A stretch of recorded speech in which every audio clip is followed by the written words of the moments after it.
इतने परेशान क्यों लग रहे हो? दोपहर में घर पर खाना खाने भी नहीं आए। सब ठीक तो है? हाँ, क्या कहूँ, जब मन में शांति न हो तो भूख भी मर जाती है। आजकल कुछ चिंता में डूबा हुआ हूँ। क्या हुआ? किस बात की चिंता कर रहे हो? बात यह है कि गांव में पिछले कुछ दिनों से वसूली करने वालों की संख्या बढ़ रही है। अगर चंदा देने से मना करो तो हाथ उठा लेते हैं। अब मजबूरी में फिर देना पड़ता है, क्या करें? तो तुम सब दुकानदार मिलकर पुलिस में शिकायत क्यों नहीं करते? अरे आजकल पैसे से सब बिक जाते हैं, सब पैसे के लालची हैं। वो चालाक गुंडे पुलिस को भी खरीद चुके हैं। ये कैसा नया संकट आ गया? हम तो अपने तरीके से दुकान चलाकर शांति से जी रहे थे, अब फिर नई मुसीबत सिर पर। अब जो कमाते हैं उसका आधा गुंडे ले जाते हैं। ऐसे में कैसे घर चलेगा? पैसों की चिंता मुझे नहीं है, पर तुम्हें कुछ हो गया तो मैं क्या करूंगी? अब मैं कोशिश तो करता हूँ, लेकिन जिस तरह से गांव में अन्याय बढ़ रहा है, कुछ ही दिनों में शरीफ लोगों के लिए रहना मुश्किल हो जाएगा। अगर हालात और बिगड़ गए तो शायद गांव छोड़कर कहीं और जाना पड़ेगा। मुझे बहुत चिंता हो रही है। माँ से पता चला कि पापा गांव छोड़ने का सोच रहे हैं। क्या कह रही है तू? लेकिन क्यों? हम तो बचपन से ही इसी गांव में हैं। यहाँ से क्यों जाएं? तू तो दिन भर अपने में मस्त रहती है। आसपास क्या हो रहा है, कुछ खबर भी है? ज्ञान मत दे, सीधे बता क्या हुआ है। पापा को दुकान चलाना मुश्किल हो गया है। गांव के गुंडे वसूली करने लगे हैं। हर दिन पैसे मांगते हैं और मना करने पर मारपीट करते हैं। पापा और बाकी दुकानदार सब तंग आ चुके हैं। लेकिन इसका मतलब ये नहीं कि हम गांव ही छोड़ दें। ये तो इस बात का हल नहीं। मैं भी यही सोच रही थी, लेकिन अगर पापा ने फैसला ले लिया तो हम क्या कर सकते हैं? उनकी बात काटने की हिम्मत तो है नहीं। हमारी पढ़ाई, सारे कामकाज, सब कुछ इसी गांव में है। यही हमारे अपने लोग हैं। हम कहाँ जाएंगे? मैं तो कहीं नहीं जाऊंगी। मेरे तेरे चाहने से कुछ नहीं होगा। पापा जो भी करेंगे हमारी भलाई के लिए ही करेंगे। तेरा दिमाग खराब हो गया है। हर बार माँ बाप जो कहें वही सही नहीं होता। कभी तो सोच कि उनका फैसला कितना सही है। मुझे अपने माँ बाप पर पूरा भरोसा है। वो कभी हमारा बुरा नहीं चाहेंगे। पर गांव छोड़कर क्यों जाना? मैं नहीं जाऊंगी। मेरे साथ रोना धोना मत कर। हिम्मत है तो जाकर पापा से कह दे।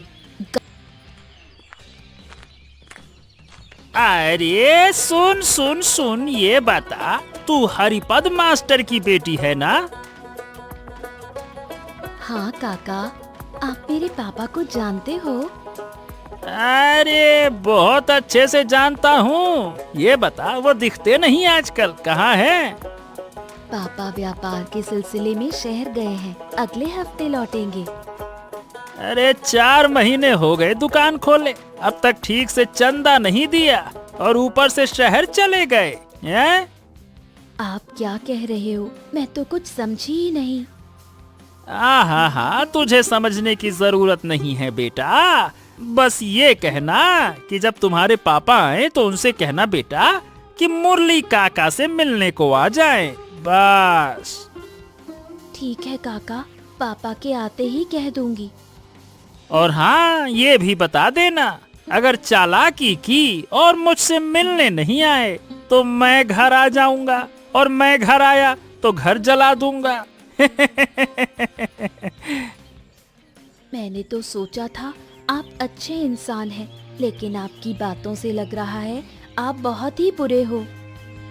आले आले आले आले छोटे बच्चे, तू मुझको बुरा कह रही है? रुक जा, अभी तुझको सबक सिखाता हूँ मैं। तेरी तो...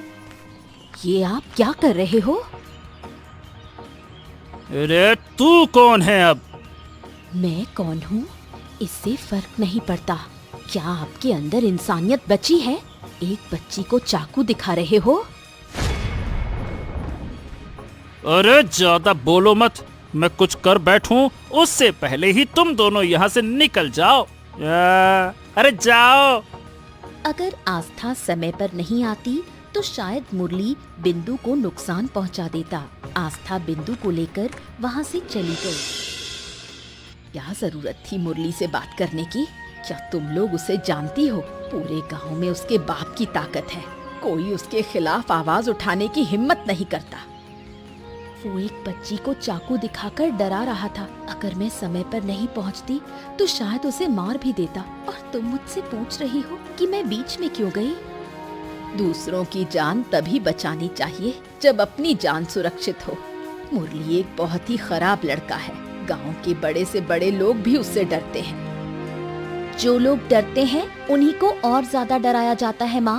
हो सकता है कि उसके पास ताकत हो, उसके पिता का रसूख हो, लेकिन इसका मतलब ये नहीं कि वो गलत करता फिरे और कोई कुछ बोले नहीं। ज्यादा होशियार बनने की जरूरत नहीं है। आज के बाद अगर मुरली से झगड़ा करते सुना तो अंजाम बुरा होगा। जिंदगी भर डरते डरते ही तुम्हारा ये हाल हुआ है। अब गांव छोड़कर भागने की सोच रहे हो। एक थप्पड़ मारूंगी, गाल लाल हो जाएगा। क्या यही सिखाया है मैंने तुम्हें? अब हमसे ऊंची आवाज में बात करोगी?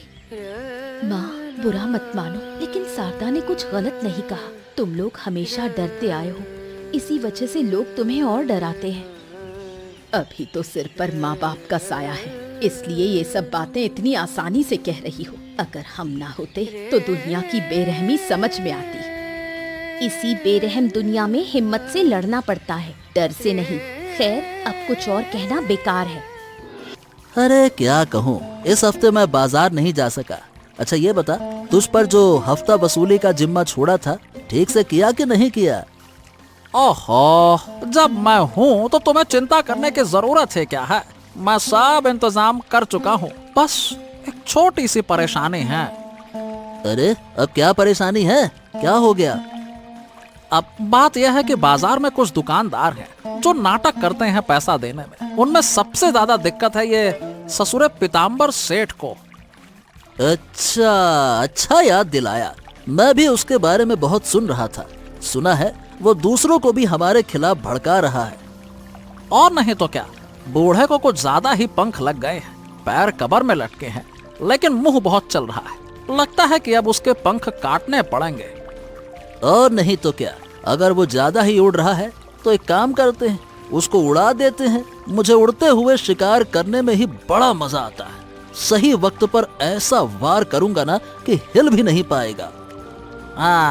तुम्हारे फैसले पर भला सवाल कौन कर सकता है? और नहीं तो क्या, पहले शहर के काम निपटा लो, फिर उस बुढ़े को देखता हूँ। चंदा नहीं देगा वो, बड़ा आया, बहुत बढ़ गया है ना। ठीक है भानु, तुम्हें डरने की कोई जरूरत नहीं। हमारे लिए हमारे माँ बाप के हत्यारों को ढूंढ निकालना सबसे जरूरी है। जो कुछ भी तुमने देखा या जानते हो, हमें निडर होकर बताओ। हम वादा करते हैं तुम्हें कोई नुकसान नहीं होगा। जो मैं बताने जा रहा हूँ वो बहुत जोखिम भरा है, लेकिन मैं तुम्हारा दुख देख नहीं पा रहा। बात यह है कि सरदा, जिस दिन पीताम्बर काका और विमला काकी की हत्या हुई, उसी शाम मैंने मुरली और उसके साथी परेश को तुम्हारे घर से बाहर निकलते देखा था। मुझे शुरू से मुरली पर शक था, लेकिन सब कह रहे थे वो शहर में था, इसलिए मैं यकीन नहीं कर पाई। अगर भानु हमारा साथ दे तो हमें न्याय मिलना आसान होगा। अगर तुम मेरी सुरक्षा की गारंटी दे सको तो मैं तुम्हारी मदद करने के लिए तैयार हूँ। तुम्हें कोई नुकसान नहीं होगा, मैं वादा करती हूँ। पुलिस के कुछ सिपाही समय पर वहां पहुंच जाते हैं और मुरली और परेश को रंगे हाथों पकड़ लेते हैं। आस्था और शारदा को न्याय मिला। वो अपने भविष्य को लेकर चिंतित थीं। तभी आस्था का मौसेरा भाई प्रणव उनसे मिलने आता है। प्रणव दादा, तुम आज अचानक? मम्मी पापा के अंतिम संस्कार के बाद तो कभी आए ही नहीं। हाँ, जब भी इस घर में आता हूँ पीताम्बर मामा और विमला मामी की यादें सामने आ जाती हैं। बहुत दर्द होता है, इसीलिए कभी आ नहीं पाया। हमें न्याय मिल गया दादा। नए दरोगा बाबू और हमारी मेहनत से हम माँ बाप के हत्यारों को सजा दिला पाए। मैं ना आ सका, लेकिन सब जानता जरूर था। तुम्हारे माता पिता धन्य है, जो तुम्हारे जैसी बेटियां उन्हें मिली। पूरे गांव में तुम्हारी बहादुरी की मिसाल दी जा रही है। माँ बाप ने हमेशा सच का साथ दिया, कभी किसी का बुरा नहीं किया। उनके हत्यारों को सजा दिलाना हमारा फर्ज था। तुम्हारी वजह से गांव मुरली और उसके बाप के आतंक से आजाद हुआ है। लेकिन अब आगे क्या होगा, हम अपना भविष्य कैसे संवारें, यही समझ नहीं आ रहा। हाँ, इसी का हल देने आया हूँ। ये जमीन के कागज हैं जो पीताम्बर मामा ने खरीदे थे, साथ में 10 लाख की बीमा राशि भी छोड़ी थी। उन्होंने कहा था कि अगर उन्हें कुछ हो जाए तो ये सब तुम्हें दे दूं। ये सब जानकर आस्था भावुक हो जाती है। 1 साल बीत जाता है। पीताम्बर द्वारा खरीदी गई जमीन पर छोड़े गए 10 लाख रुपए से आस्था और शारदा एक बड़ा रेस्टोरेंट खोलती हैं। देख शारदा, किस्मत कैसे बदल गई। आज हमारे पास सब कुछ है, लेकिन जिनके होने से ये सफलता और भी खास हो जाती, वही हमारे साथ नहीं है। बिल्कुल दीदी, पिछले 1 साल की मेहनत और लगन का ही नतीजा है ये हमारा रेस्टोरेंट। अगर माँ और पापा आज जिंदा होते तो हमारी ये सफलता देखकर उन्हें कितना गर्व होता। जब तक माँ पापा थे, हमारे हिस्से में सिर्फ तंगी और तकलीफ ही थी। आज जब हम बेहतर जिंदगी जीने लायक हो गए हैं, तब वो हमारे बीच नहीं है। एक अफसोस हमेशा रहेगा कि माँ पापा हमारे ये अच्छे दिन नहीं देख पाए। जब वो थे, तब हम छोटी छोटी बातों पर उनसे बहस करते थे, उन्हें समझने की कोशिश नहीं की। आज समझ में आता है कि माँ बाप के बिना दुनिया कितनी कठिन है। मैं दुआ करती हूँ कि इस दुनिया के सभी माँ बाप हजारों साल जिए। ऊपर वाला किसी भी बच्चे से उसके माँ बाप को इतनी जल्दी न छीने। अब हमें और भी मेहनत करनी होगी इस बिजनेस को और ऊंचाई तक ले जाने के लिए।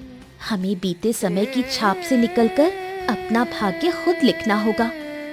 बिल्कुल सही कहा तूने, हम एक दूसरे की ताकत हैं। हम दोनों बहनें मिलकर हर मुश्किल को पार कर लेंगे।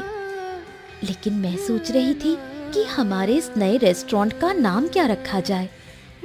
जिनकी मेहनत की कमाई से ये रेस्टोरेंट खड़ा हुआ है, माँ और पापा, उन्हीं के नाम पर इसका नाम रखा जाएगा। आज की ये खुशी, ये सफलता, सब कुछ मैं माँ पापा को समर्पित करती हूँ। वो दोनों अपने नए रेस्टोरेंट की तरक्की के लिए